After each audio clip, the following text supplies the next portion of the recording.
बोलिए सदगुरुदेव की जय। क्षमा चाहता हूँ, कल मैं लाइव प्रोग्राम नहीं दे पाया क्योंकि कल मेरा दिल्ली प्रोग्राम था तो एयरपोर्ट पर मैं 1 घंटा लेट हो गया था। टाइम थोड़ा सा अपसेट हुआ। मैं आपको ध्यान होगा मैंने विवेक और मोह के विषय में प्रसंग उठाया था पिछले 2-3 दिन से। आज वहीं से मैं प्रारंभ करूंगा। आप ध्यान दें, इसको गोस्वामी जी की रामायण में साफ साफ कह दिए, प्रबल अविद्या का परिवार, प्रबल ताकतवर। और साहब क्या कह रहे हैं, इन सब मिल जीव को घेरा। साहब कह रहे हैं इन सब मिल जीव ही घेरा, बिन परिचय यह जम को चेरा। बिन परिचय ये जम को चेरा, यानी जो ये विरोधी ताकत है इसने सबको घेरा हुआ है। बिन परिचय जम को चेरा। अब क्या परिचय नहीं है? अपनी आत्मा का परिचय नहीं है। इसलिए जो भी चाहते हैं इस आत्मा से सब कुछ कराया जा रहा है। थोड़ा सा देखते हैं ये परिवार कितना विभत्स है, कितना खतरनाक है। और ये सब नॉन फिजिकल बेस में हमला करते हैं, इसलिए इंसान को पता नहीं चल पाता है। जैसे फिट्स का दौरा आता है, आदमी सब कुछ भूल जाता है, गिर पड़ता है, हाई शिवरिंग होती है ब्रेन में, भूल ही जाता है और तेज कंपायमानता करता है। उठने के बाद हम सोचते हैं ये ठीक हो गया, ठीक नहीं हुआ। दरअसल वो अभी भी ठीक नहीं है।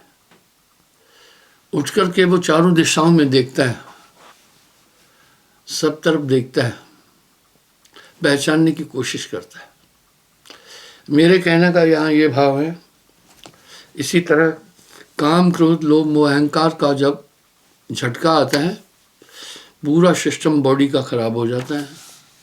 आप देखें इंसान क्रोध के अंदर क्या क्या अनर्थ करता है और ये किसी को दिखाई नहीं दे रहा है।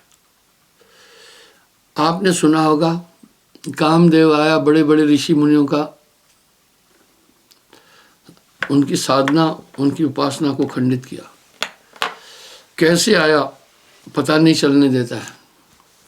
जैसे यमदूत आते हैं, भरे पूरे परिवार से इंसान को उठा के ले जाते हैं, पता नहीं चलने देते। इस तरह ये नॉन फिजिकल बेस में इस बॉडी में काम कर रहे हैं और इनका अटैक बहुत ज़बरदस्त है। तभी तो गोस्वामी जी कह रहे हैं ना, प्रबल अविद्या का परिवार, प्रबल ताकतवर, खल कामादिक मोह पारा।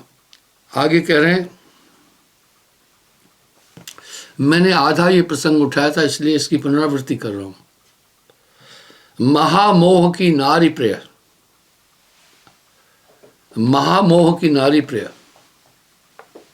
प्रिय कैसे? जब आपको कोई चीज प्रिय लगे समझना यही मोह है। और मोह सकल व्याधिन को मूला, तासे उपचत बहुवित सुला। मिथ्या दृष्टि प्रमाण। मिथ्या दृष्टि का मतलब यह है, आप देखो सब जानते हैं कि यहाँ दुनिया में कोई किसी का नहीं है, फिर भी मोह के कारण आसक्ति कितनी है। तास पुत्र अहंकार है, मोह का पुत्र अहंकार है। इंसान को सबसे बड़ा मोह पहले शरीर से है। ममता वधू सुजान, उसकी बहु ममता है।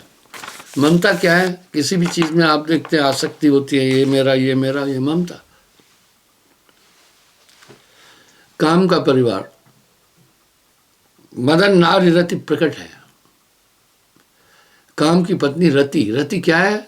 संभोग करने की क्रिया को रति बोलते हैं। जिस समय आदमी कामातुर हो जाता है, एक तरह से हैवान हो जाता है, वो भूल जाता है सब कुछ, अजीब अजीब हरकतें करता है, बलात्कार कर बैठता है, यानी ये प्रवेग इतना तीव्र है इनका, आदमी को विवश कर देता है। काम प्रबल, अति भयंकर, महादारुण काल, गण गंधर्व, गण गंधर्व, किन्नर, गण गंधर्व, यक्ष किन्नर, यक्ष प्रेतात्माएं, किन्नर हिजड़े, हाँ, सभय किन बेहाल, लोलुपता ताकि वधु रंच नहीं फरमान। लोलुपता किसी चीज में लिप्त हो जाना, हम सब जानते हैं, विषय भोगों में कुछ नहीं है, लेकिन लोलुपता आती है, वो अट्रैक्शन पैदा करती है, उसमें लोलुप्त हो जाता है। ये सब चीजें हैं। अरे तभी तो कह रहे हैं कामदेव आया आकर के फलाने पर हमला किया, कामदेव भी बोल रहे हैं यानी है, लेकिन ये मैथुन सृष्टि का आधार ही 5 चीजें हैं। ये संसार है ही अंधकार, इसकी आत्मा अज्ञान है, इसका संचालन काम क्रोध लोभ मोह अहंकार है। आप सोचो अगर मोह नहीं होता तो माताएं मैंने बच्चों को जन्म देकर नाले में नहीं फेंक देती कि इनका मलमूत्र कौन उठाए, इनको कौन पाले। ये ममता के कारण तो इस नाशवान संसार की आत्मा अज्ञान है, और काम क्रोध लोभ मोह वो तंत्र हैं जिससे ये ब्रह्मांड चलता है। अभी क्रोध का परिवार अब देखिए कैसा है। आपने कई बार अपने जीवन में देखा होगा, गुस्सा करके आप क्रोधित होकर के अनर्थ और लड़ाई कर बैठते हैं, अगले को चोट मारते हैं, खुद चोट खा बैठते हैं, मर मुकदमा चलता है, आप फैसला करते हैं आज के बाद लड़ाई नहीं करूँगा, आपका फैसला धत्ते पर गया। जब फिर ऐसा प्रसंग आ जाता है ना, उसके बाद फिर वही काम शुरू हो जाता है। ओ वाह, यानी ऐसी शक्तियाँ हैं जो क्रोध के समय बुद्धि को बिल्कुल भी बदल देती है। हिंसा नार्य, काम नार हिंसा असत, यानी काम की स्त्री क्रोध की स्त्री हिंसा है। हिंसा क्या, वो जब मस्तिष्क में उठेगी ना तो आपको मारने में दूसरे को बड़ा मजा आएगा, दांत तोड़ो, टांग तोड़ो, कुछ भी कर लो। और उसका पुत्र अविचार है, उस समय विचार नहीं आ नहीं पाता है, विचार को रोक देते हैं वो कि भाई इसका प्रतिफल भोगना पड़ेगा, मर मुकदमा होगा। और थोड़ी देर बाद ऐसा झगड़ा या हिंसा करके आदमी छिपता है, पता है, कहीं जंगलों में, कहीं और जगह। अब भय आ गया ना, कहने का मतलब था काश क्रोध करने से पहले विचार किया होता तो ये सब चीज़ें नहीं हो पानी थी। पर उस समय एक वेग है इनका, भूल वधुता की कठिन, इनकी बहु भूल है, यानी भुला देगी पिछली घटनाएं कि गुस्सा करके झगड़ा करके मुझे ये नुकसान हुआ था। पोषे सब परिवार, देखा क्रोध का परिवार कितना जटिल है। आप देखते हैं अगर आपके घर कोई झगड़ा करने आता है तो घर के सब लोग टूट पड़ते हैं, बीवी माँ बाप बच्चे बेटे, कोई बैलन उठाकर कोई सोटी उठाकर सब जुट जाते हैं। इस तरह ये पूरी फैमिली जुट जाती। गोस्वामी जी ऐसे ही नहीं कह रहे हैं,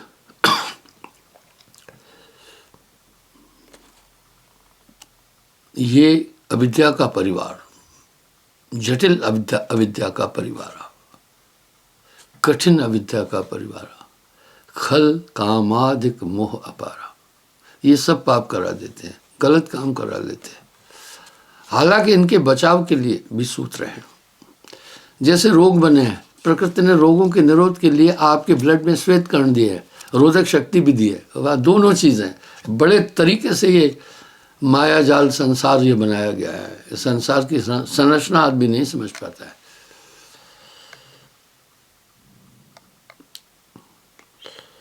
लोभ और भी जटिल है, लोभ इतना जटिल है कि आपको क्या बताएं। साहब वाणी में एक बात कह रहे हैं, कामी नर बहुते तरे, क्रोधी तरे अनंत, लोभी बंदा ना तरे, कहे कबीर सिद्धांत। इसी लोभ के कारण मनुष्य बड़े पाप करता है। क्या करता है? ठगी करता है, 420 करता है, बेईमानी करता है, दूसरे का धन लेता है। क्या चीज़ है ये लोभ? बहुत जटिल है ये। तृष्णा स्त्री लोभ की। मुझे ध्यान है कि मैं ये प्रसंग पहले उठाया है, पर संक्षेप में थोड़ा आज भी इस पर वर्णन करूंगा, फिर इसके निदान की बात करूंगा मैं। इस तरह अहंकार है, मोह है, ये पूरा परिवार, आदमी विवश हो जाता है, इनसे नहीं टक्कर नहीं ले पाता है। अंधेरे में अगर आप पर कोई लाठी चला रहा है, पत्थर फेंक रहा है, आप बचाव नहीं कर पाते हैं। इस तरह जब ये हमला करते हैं, हृदय में अंधकार कर देते हैं। अब साहब क्या कह रहे हैं? इनसे कोई नहीं बचा, और इन सब की कमांड मन के हाथ में, इन सब की कमांड मन के हाथ में। तभी तो साहब कह रहे मन निरंजन सभे नचाए, मन राजा, मन करता, यह देह समाना। कहत कबीर सुनो भाई साधु, जगत बना है मन से। शून्य महल में घोर अंधेरा, करो नाम उजियारा। अभी अज्ञान और अंधकार की उत्पत्ति किससे हुई है? वैज्ञानिक भी लोग इस बात को स्वीकार करते हैं। The black matter is the base of the creation, यानी ब्लैक मैटर, और ये संसार सृजन का आधार है। जैसे हम घर बनाते तो नींव उसका आधार है ना, इसलिए बड़े बड़े जो बिल्डिंगें बनती हैं उसमें जो आर्किटेक्ट और इंजीनियर हैं सॉइल का टेस्ट लेते हैं बहुत, और उस टेस्ट में लाखों रुपए लेते हैं आदमी से। साथ में क्या देखते हैं कि इस मिट्टी में नमी किस हद तक है, बरसात होने के बाद इस नमी का रेशो कैसा हो जाएगा, कितनी गहराई तक नमी है। बड़े बड़े जो टावर बनते हैं इसमें बहुत ज़्यादा वैज्ञानिक लोग चिंतन करते हैं। तो जहाँ तक नमी है वहाँ के नीचे जाते हैं ताकि ठोस मिट्टी मिल जाए, तो सॉइल टेस्ट करते हैं। मैं भी आश्रम में कुछ बिल्डिंग बना रहा था तो सॉइल टेस्ट वाला 5 लाख रुपए मांग रहा था। भाई उसने बोला इसमें लैब में हमारे काफ़ी वैज्ञानिक होते हैं, काफ़ी इसमें परिश्रम होता है, हम इसको देखेंगे। अगर थोड़ी नमी ज़्यादा है तो बरसात में नमी की मात्रा बढ़ जाती है और बिल्डिंग धंसने का खतरा होता है। तो इस प्रकार से बेस मजबूत है तो सब, इस संसार का बेस ही अंधकार है, आधार ही अंधकार है, हम सब अंधेरे में हैं। वैज्ञानिक लोग इस बात को स्वीकार करते हैं कि पूरे ब्रह्मांड के अंदर 10% प्रकाश है ओनली सूर्य से, 90% डार्क मैटर है। हम सब एक अंधेरे कुएं में रहते हैं। देखो इसका उदाहरण दे रहा हूँ ना, आदमी पूरा जीवन जीता है, अपनी आत्मा को भी नहीं देख पाता है, ये भी नहीं जान पाता है काम कहाँ पर बैठा है शरीर में, ये भी नहीं जान पाता है क्रोध कहाँ बैठा है, ये भी नहीं जान पाता है कहाँ से आकर हमला करते हैं, ये भी नहीं जान पाता है इनका बेस कहाँ पर है। तो शून्य महल में घोर अंधेरा, शून्य महल में घोर अंधेरा, करो नाम उजियारा। इस तरह से घोर अंधकार है, करो नाम उजियारा। अब यहाँ साहब एक बात बोल रहे हैं, आप इसको तरीके से समझिएगा, गहराई से समझिएगा। आप अंधेरे में जूझ रहे हैं, आपके हाथ में टार्च है पर आप टार्च ऑपरेट करना नहीं जानते, तो रोशनी साथ होकर भी अंधकार में है। आपके घर में दीपक भी है, दिया सलाई भी है, तेल भी है, बाती भी है, पर आप उनको संग्रहित करना नहीं जानते हैं। इसी प्रकार से मनुष्य के पास सब साधन है पर बिना गुरु के ये नहीं कर पाता है। चकमक पथरी रहत एक संग, उठत नहीं चिंगारी, चकमक में आ गए। पुराने ज़माने में लोग चकमक पत्थर काफ़ी रखते थे। जब भी अग्नि लगानी होती थी तो उस समय दिया सलाई का सिस्टम नहीं था। चकमक पत्थर के माध्यम से मैंने बचपन में स्वयं देखा था। जो बकरवाल थे, चरवाहे थे, बीड़ी तो पहले ट्रेडिशन थी, तो अपने साथ में रुई रखते थे, पेट्रोल में भिगाकर चकमक पत्थर के पास रखकर यूँ करते थे, फौरन आग पकड़ लेता था। तो चकमक पत्थर रहत एक संग उठत नहीं चिंगारी, साथ में रहता है नहीं दिखता है प्रगट पर दिसत नहीं, सतगुरु सैन सहारा है। इसलिए इसे ज्ञान, जो प्रकाश है ज्ञान का बेस है, जो अंधकार है वो अज्ञान का आधार है। तो साहब एक शब्द में साहब कह रहे हैं, चकमक पथरी रहत एक संग उठत नहीं चिंगारी। इस तरह आपके अंदर अंधकार भी है, रोशनी भी है। अब ये कैसे गुरु कैसे प्रकाश करेगा हृदय को? गुरु हृदय प्रकाशित करता है। गुर बिन हृदय शुद्ध ना होई, कोटिन भांत करे जो कोई। आपके अंतःकरण में प्रकाश उत्पन्न करता है। प्रकाश तो ज्ञान का द्योतक है। आप अंधेरे कमरे में बैठे, आपके कमरे में क्या क्या है नहीं दिखता है, सभी वस्तुएं मौजूद हैं, लेकिन आप उनका उपयोग नहीं कर पाते हैं। जैसे आपको कोई कहे बटन है दरवाजे के राइट में, आप उसको ऑन करो तो ऑन हो जाता है, बस रोशनी हो गई। रोशनी के बाद ज्ञान को आहुत नहीं करना है, प्रकाश ही ज्ञान का सूचक है। इस तरह से गुरु हृदय जब प्रकाशित करता है तो इन सब की मूवमेंट समझ में आती है। भाई अचानक आपको किसी ने पत्थर मारा, आपने देखा ही नहीं तो पत्थर हिट हो जाएगा, लेकिन अगर आप देख रहे हैं सामने से पत्थर आ रहा तो आप बचाव कर लेंगे कि नहीं? मैंने एक बात कई बार बोली है, भूल कर भी यही नहीं सोचना कि मन स्वच्छ हो जाएगा, कभी नहीं हो सकता है। मन को तो बस में करना है, ये स्वच्छ होने वाली चीज नहीं, इसकी संरचना ऐसे ही है। इस पर साहब ने एक शब्द बोला है, 100 मन साबुन से कोयला उज्जर नहीं हो सकता, क्योंकि पूरा काला है। कितना भी धोते जाओ खत्म हो जाएगा, साफ नहीं होगा। इस तरह मन सुधरने वाला कभी नहीं है। मन की संरचना बहुत गंदी है। हजारों शब्दों में साहब ने मन पर कह दिया, मन ही आहे काल कराला, जीव नचाए करे बेहाला। जीव के संग मन काल रहाई, अज्ञानी नर जानत नहीं। मन पर साहब ने बहुत बोल दिया।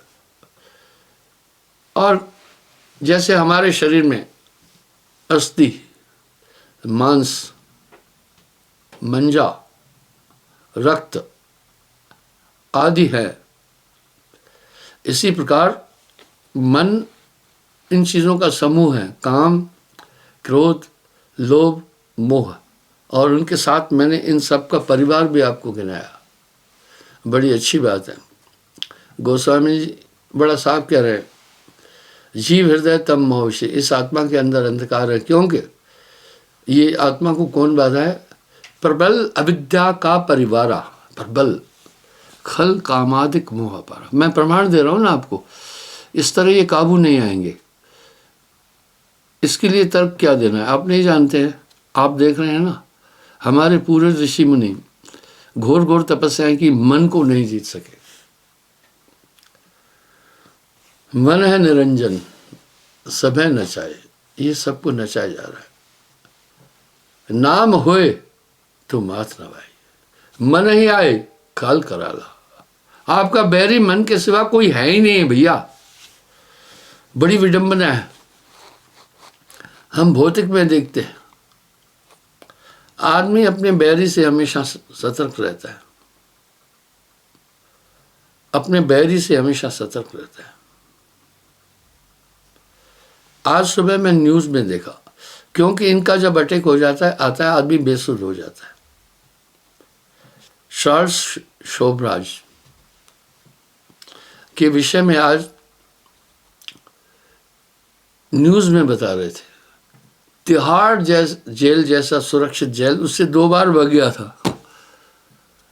खाद्य पदार्थों में कुछ नशा दे करके अपने 16 आदमियों के साथ चार्ल्स चंपत नशा करा दिया उनको, तो वो बेसुध हो गए। इसलिए इसका हमला ऐसा है, आदमी को बेसुध कर देता है। जब आदमी बेसुध हो जाता है तो पता ही नहीं चलता है। आप देखें, जो बेहोश आदमी है उसके साथ कुछ भी कर लो, उसको लूट लो, उसको कपड़े उतार दो, उसको काट दो, वो बेसुध है। इस तरह इनका प्रवेग तीव्र है, आदमी को बेसुध कर देते हैं। मन पर विजय करना बहुत मुश्किल है। पर साहब क्या कह रहे हैं, वाणियों में वजन कितना है। मनै निरंजन सवै नचाए, पर नाम होय तो मात न भावे।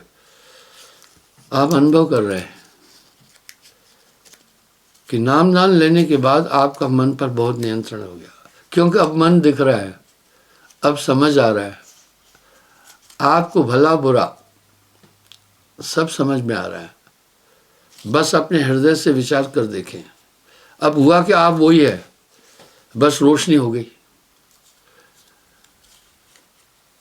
नाम बिना कभी भी आदमी का हृदय शुद्ध नहीं हो सकता। एक ऐसा एलिमेंट है जो घोर अंधकार को भेद देता है। जो हृदय में अंधकार है, ये अंधकार अजीब किस्म का है, ये अज्ञान अंधकार है। इसी अंधकार में समस्त पृथ्वी के जीव झूल रहे हैं।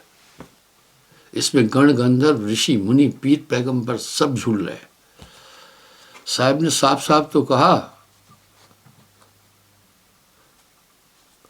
सिद्ध गण गंधर्व व गण नॉर्मल लोग, गंधर्व कलाकार सेलिब्रिटी वाले, ऋषि मुनि किन्नर नपुंसक और देवा, ये सब लगे मन ही की सेवा। जो जो मन कह रहा है वही तो कर रही है दुनिया, मन के संकल्प के अनुसार चल रही है।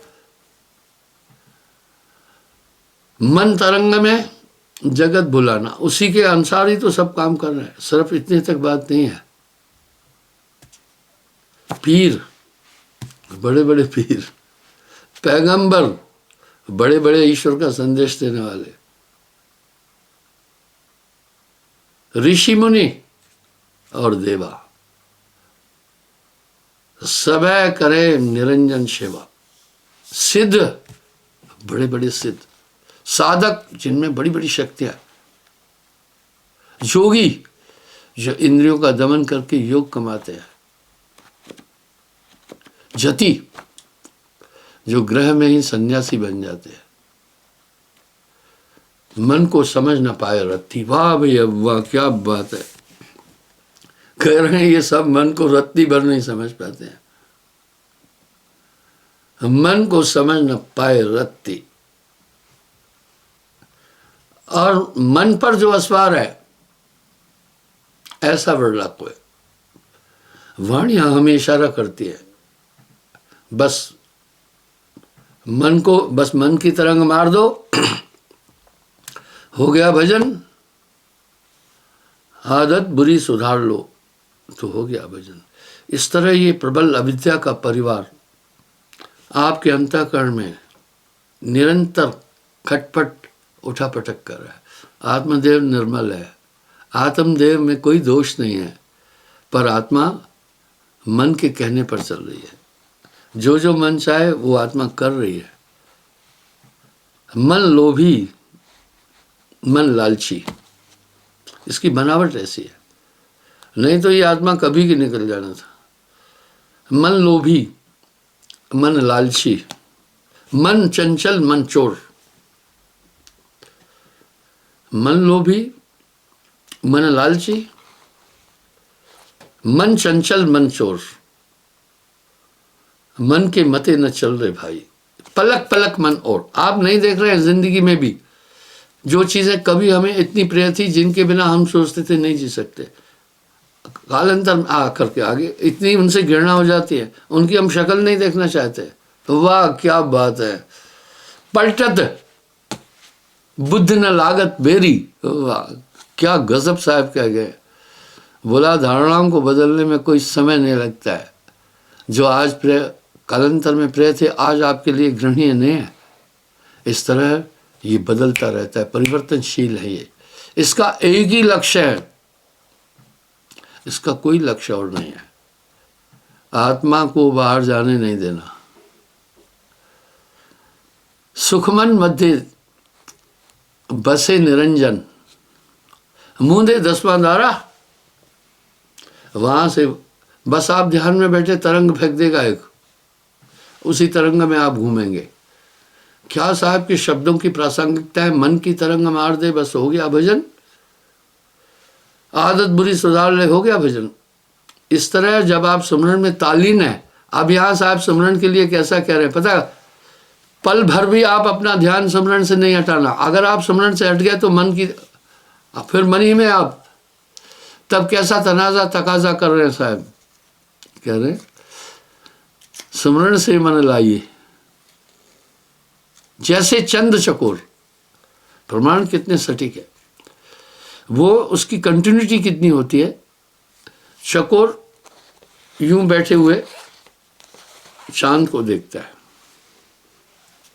ऐसे चांद को देखता है। चांद जब ढलने को होता है तो वो अपनी गर्दन यूं करता जाता है, साइड नहीं बदलता है। वो सोचता है कहीं चांद गुम ना हो जाए। इसलिए एकाग्रता में जो आनंद है, कंसंट्रेशन में जो आनंद है, क्योंकि आत्मा है ही ध्यान, वो दुनिया के किसी पदार्थ में आनंद नहीं है। इसलिए श्वास श्वास जो समर्था वो एक दिन पहुंचे आए। मैंने कई बार ये उदाहरण दिया है, दूध चाहे पढ़ा लिखा आदमी पिए चाहे अनपढ़ पिए, फायदा दोनों का है। अंतर इतना है, पढ़ा लिखा सलीके से पीता है, वो जानता है इसमें कैल्शियम है, प्रोटीन है, इसमें वसा है, सभी चीज़ें हैं। अनपढ़ पीता है, लेकिन फायदा दोनों को होता है। क्या बात है। नाम जपत कुष्ठी बदा, चुह गिरे जो शाम, कंचन केरी देह, बिना नाम कहना। कल पुनः मैं हाजिर हो जाऊंगा साहेब ने।